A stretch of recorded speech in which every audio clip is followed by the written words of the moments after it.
Everyone, welcome to my channel botany vibes. आज के video में हम लोग कुछ ऐसे टॉपिक्स के बारे में देखेंगे जो कि repetitively CSR UGC net exam में पूछे जा रहे हैं। पहले भी मैंने प्रीवियसली 13-14 वीडियोस ऐसे अपलोड किए हैं जिन टॉपिक से क्वेश्चन लगातार आ रहे हैं एग्ज़ाम में। तो अगर आपने उन टॉपिक को कवर नहीं किया है अभी तक तो जाके उन वीडियोस को देख लीजिए, उनसे नोट्स बना लीजिए। That are going to be very important for you. So उनको स्किप मत करिए, और अगर आपने पढ़ लिया है तो आप don't forget to revise and do the PYQ of the previous year. ठीक है, तो आज हम लोग अपना टॉपिक स्टार्ट करते हैं, टाइम को वेस्ट नहीं करते ज़्यादा। सबसे पहला टॉपिक है हमारा आज का बैक्टीरियल कॉन्जुगेशन। कॉन्जुगेशन होता क्या है?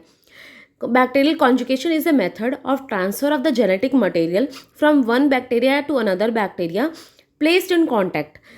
ये एक तरीके का माध्यम है, एक तरीके का प्रोसेस है थ्रू विच एक बैक्टीरिया से दूसरे बैक्टीरिया में जेनेटिक मटेरियल का ट्रांसफ़र होता है। अब ये किस तरीके से होता है? या either by the physical contact, और या तो किसी माध्यम से, मतलब किसी चीज़ के थ्रू वो दोनों कनेक्टेड होती हैं आपस में, तो उस माध्यम के थ्रू जेनेटिक मटेरियल का ट्रांसफ़र होता है। That is known as conjugation. Second चीज़, this method was proposed by Lederberg and Tatum. ये दोनों साइंटिस्ट ने इस बैक्टीरिया में कॉन्जुगेशन प्रोसेस को प्रपोज किया था फर्स्ट टाइम। ठीक है, जो एफ फैक्टर होता है हमारा, वो एक बैक्टीरिया से दूसरे बैक्टीरिया में मूव हो सकता है इन इक्वलाई सेल, इन्होंने बताया था। अब एफ फैक्टर होता क्या है, थोड़ा और डिटेल में पहले जान लेते हैं, बेसिक्स जान लेते हैं, ताकि हमें इसके क्वेश्चंस करने में इजी रहेगा।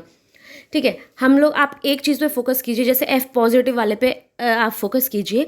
इसके पास दो तरीके की क्रोमोसोम है। एक तो इसके पास है बैक्टीरियल DNA, जो कि पर्पल स्पाइरल से दिखाया गया है, और एक है सर्कुलर, जो ग्रीन ग्रीन से आपको रिजेंबल हो रहा है, वो है सर्कुलर वाला, और वो है एफ प्लाज्मिड। एफ प्लाज्मिड होता क्या है? फैक्टर क्या होता है? एफ प्लाज्मिड होता है एक्स्ट्रा क्रोमोसोमल मटेरियल। दो तरीके की सेल्स मिलती हैं, एक होती है एफ पॉजिटिव और एक होती है एफ नेगेटिव। एफ पॉजिटिव वो सेल्स होती हैं जिसके पास बैक्टीरियल DNA तो है ही है, उसके साथ साथ उसके पास अपना एफ फैक्टर भी है। ठीक है, और एफ नेगेटिव क्या होता है? एफ नेगेटिव वो सेल्स होती हैं जिसके पास बैक्टीरियल DNA तो है बट एफ फैक्टर नहीं है, मतलब वो किसी में ट्रांसफ़र नहीं कर सकता। ठीक है, एफ पॉजिटिव से एफ नेगेटिव में ट्रांसफ़र होता है, इसलिए इस प्रोसेस को यूनी डायरेक्शनल ट्रांसफ़र बोलते हैं।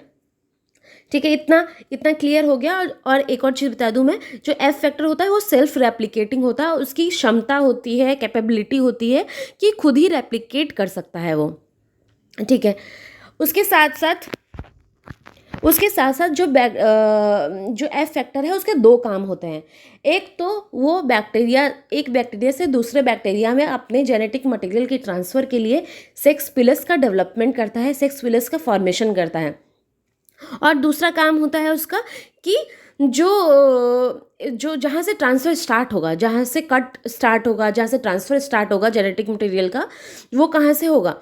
वो होगा एफ फैक्टर से, क्योंकि उसके अंदर एक साइट है, एक ओरिजिन है जहाँ से ट्रांसफ़र हो सकता है। ठीक है, कभी भी बैक्टीरियल DNA से ट्रांसफ़र नहीं होता है, हमेशा एफ फैक्टर ही ट्रांसफ़र होना पहले स्टार्ट होता है। ठीक है, इतनी चीज़ें क्लियर हो गई। अब थर्ड पॉइंट देख लेते हैं। द एफ प्लाज्मिड और the fertility factor allow gene to be transferred from one bacteria carrying the F factor to another bacteria lacking the F factor by conjugation। ये मैंने अभी आपको क्लियर कर दिया कि जिसके पास F फैक्टर होगा, फर्टिलिटी फैक्टर होगा, उसको बोलेंगे F पॉजिटिव। तो F पॉजिटिव सेल से F नेगेटिव सेल में ही ट्रांसफ़र हो सकता है, वाइस वर्सा नहीं होता है। और ये होगा कैसे? ये होगा कॉन्जुगेशन के थ्रू। चलिए आगे देखते हैं। बैक्टीरियल कॉन्जुगेशन की स्टेप्स देख लेते हैं एक बार। एक सेल है जो है एफ पॉजिटिव, दूसरा सेल है जो है एफ नेगेटिव। एफ पॉजिटिव के पास दो तरीके की चीज़ें हैं, बैक्टीरियल जीन्स भी है, बैक्टीरियल DNA भी है, और उसके साथ एफ प्लाज्मिड है। और जो एफ नेगेटिव है उसके पास बैक्टीरियल DNA है बट एफ प्लाज्मिड नहीं है।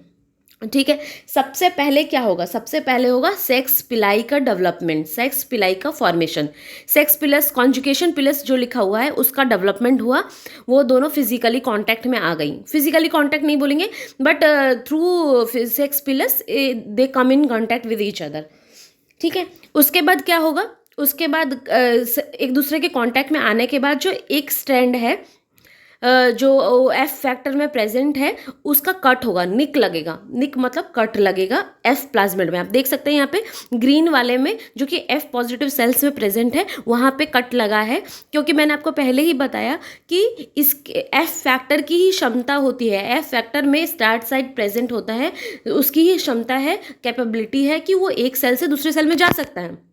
ठीक है, तो वो वहाँ से ट्रांसफ़र होना स्टार्ट हुआ, निक लगा, सिंगल स्ट्रैंड का ट्रांसफ़र हुआ। अब क्या हुआ, मैंने एक और चीज़ आपको बताई थी पहले ही कि इन दोनों मतलब एफ फैक्टर की ये भी क्षमता है, कैपेबिलिटी है कि वो सेल्फ रेप्लिकेटिंग होते हैं, they are self replicating in nature. वो अब दोनों में एक एक स्ट्रैंड बचा, दोनों ही रेप्लिकेट करेगा, डबल स्ट्रैंड बन जाएगा। ठीक है, तो फाइनली दोनों ही सेल क्या बन गई, एफ प्लस सेल्स बन गई, एफ पॉजिटिव सेल्स बन गई। ठीक है, हमने स्टार्ट कहाँ से किया था, हमने स्टार्ट किया था एफ पॉजिटिव और एफ नेगेटिव से, और हमने लास्ट में क्या मिला, एफ पॉजिटिव सेल और एफ पॉजिटिव सेल। ठीक है, अब यहाँ पे लिखा फोर्थ पॉइंट पे क्या है एक बार देख लेते हैं। The recipient synthesize a complementary strand to become an F positive cell. Recipient जिसने लिया, रिसिपिएंट कौन होगा, एफ नेगेटिव वाला है ना, लेने वाला रिसिपिएंट, तो उसने एक नई स्ट्रैंड का सिंथेसिस कर लिया, कॉम्प्लीमेंट्री स्ट्रैंड का सिंथेसिस कर लिया इस प्रोसेस में, और donor synthesize a complementary strand restoring its complete plasmid. अपने उसने जो जिसने दिया था, जो एफ पॉजिटिव सेल्स ने जो दिया था अपना एफ पॉजिटिव एक प्लाज्मिड मतलब एक स्ट्रैंड प्लाज्मिड का, उसने भी दूसरा रेप्लिकेट करके बना लिया ताकि रिस्टोर कर लिया, जो उसके पास पहले से प्लाज्मिड प्रेजेंट था उसका रिस्टोरेशन कर लिया, मतलब दोबारा से ले लिया, था मेरे पास मैंने दे दिया, मैंने दोबारा से बना लिया उसको। ठीक है, आगे देखते हैं। और यहाँ पे HFR कॉन्जुगेशन दे रखा है, यहाँ से आप एक चीज़ समझ लीजिए अच्छे से कि HFR कब बोलते हैं, HFR का मतलब होता है हाई फ्रीक्वेंसी रिकॉम्बिनेशन। जब बैक्टीरियल जीन्स और प्लाज्मिड के बीच में क्रॉसिंग ओवर हो जाता है, ये दोनों जीन्स प्रेजेंट है यहाँ पे, पर्पल स्पाइरल वाला और ग्रीन वाला। ठीक है, अभी एफ पॉजिटिव सेल है ये। ठीक है, यहाँ से डोनर होगा, ये दिया इसने, इसमें रिकॉम्बिनेशन हो गया, ये क्या बन गया, HFR बन गया, हाई फ्रीक्वेंसी रिकॉम्बिनेंट बन गया ये। अब एक बात और समझ लीजिए आप, जैसे कि एफ पॉजिटिव दे सकता था एफ नेगेटिव सेल्स को, ऐसे ही HFR सेल, क्योंकि उसकी तो हाई फ्रिक्वेंसी है, उसे रिकॉम्बिनेशन कर लिया है, मतलब उसके बैक्टीरियल जीन्स और प्लाज्मिड का क्रॉसिंग ओवर हो गया है, तो वो भी देने के लायक है, मतलब they have also capability to transfer it genetic material to the F negative cells. ठीक है, तो HFR और एफ पॉजिटिव सेल और एफ नेगेटिव सेल में वो होगा, ट्रांसफ़र होगा, सेल्स ज्वाइन करेंगी कॉन्जुगेशन पिलर्स के थ्रू। ठीक है, मैंने जैसे पहले बताया था कहाँ से ट्रांसफ़र होना स्टार्ट होगा, एफ फैक्टर से ट्रांसफ़र होना स्टार्ट होगा, मतलब जो रिकॉम्बिनेशन बन के जहाँ पे एफ फैक्टर होगा वहाँ से कट लगेगा, वहाँ से ट्रांसफ़र होना स्टार्ट करेगा। Portion of the F plasmid partially move into the recipient cell travelling a strand of the donor DNA। ठीक है, अब उसने मूव किया है, आधा पार्ट तो चला गया, कुछ टाइम बाद क्या होता है, सेक्स पिलस का ब्रेकेज हो जाता है, सेक्स पिलस टूट जाता है। Conjugation end with a piece of F plasmid and the donor DNA in recipient cell. कुछ ही पार्ट आ पाया रिसिपिएंट सेल में, पूरा नहीं आ पाया।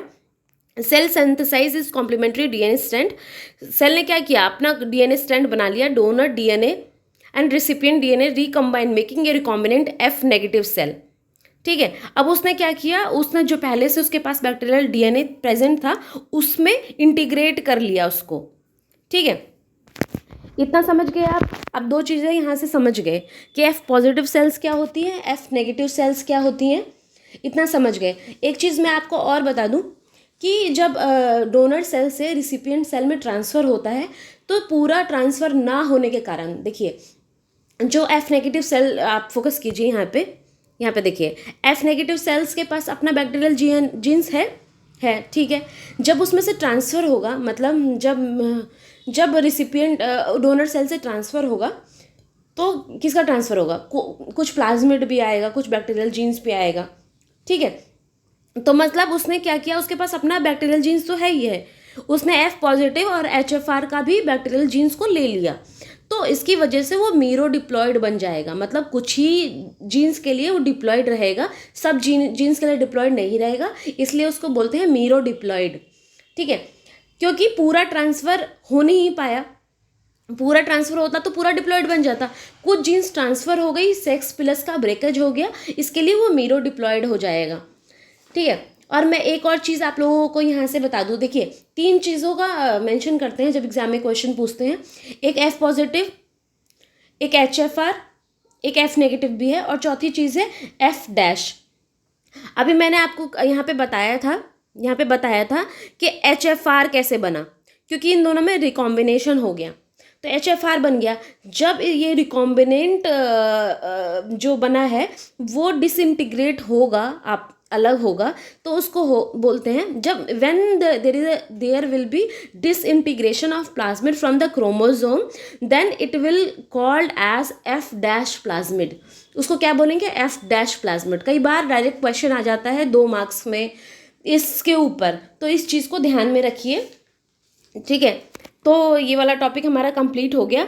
अगर आप लोग बोलेंगे तो मैं इसके प्रीवियस ईयर क्वेश्चंस भी करवा दूंगी, कोई दिक्कत नहीं है, बट अभी हमारे पास टाइम कम है, तो आई वांट कि आप लोग खुद ही प्रीवियस ईयर क्वेश्चन को सॉल्व कीजिए, ट्राई कीजिए। नहीं हो रहा है तो आप लोग मेरे से कांटेक्ट करिए।